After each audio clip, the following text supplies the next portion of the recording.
hozir bitta turk mendan qayerliksan deb so'radi. O'zbekistonlikman desam agar 67 yoshli onamga o'zbek ayol boquvchisini qidiryotgandim. U bironta tanishing yo'qmi, ish qidiryotgan dedi. Yo'q, men unaqa tanishim yo'q deb qo'ydim. Keyin gap bilan suhbat bilan bo'lib menga aytibdi.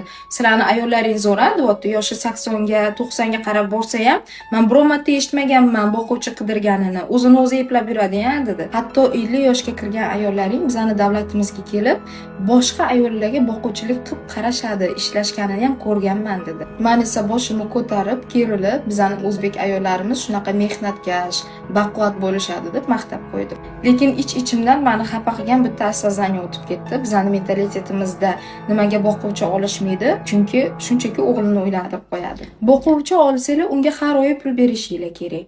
Ya'ni oyligini chiqarib berishinglar kerak.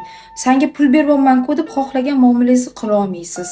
Baqira olmaysiz, so'ka olmaysiz, minnat qila olmaysiz. Aks holda "Sen ishingni olasan" deb chiqib ketadi. Vazifasida bo'lmagan ishni buyura olmaysiz. Shuning uchun eng budjetli variant kelin. Boshqa davlatlarda esa kelinlar boquvchi vazifasini o'z bo'yniga olishmaydi. Shunga qaramay, ularning qadrlari juda ham baland va erlari mana shunday qo'llarida ko'tarib yurishadi.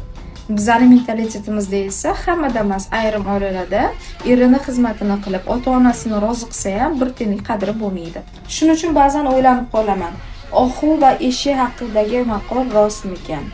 Ohuni insoniyatga bir tiyinlik foydasi tegmasa ham uni qadri baland. Ohu deb gapirishadi.